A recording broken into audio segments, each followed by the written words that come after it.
এই মহান বিজয় দিবসের শুভেচ্ছা আবৃত্তি করে শোনাচ্ছি কবি অজিত রায় ভজনের লেখা কবিতা মায়ের ছেলে।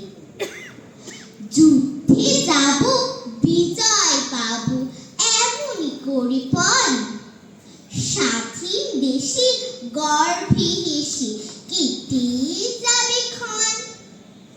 মায়ের ছেলে সবটা ফেলে অস্ত্র তুলে হাতে, যুদ্ধে চলে জয় মা বলে আধার কালো রাতে।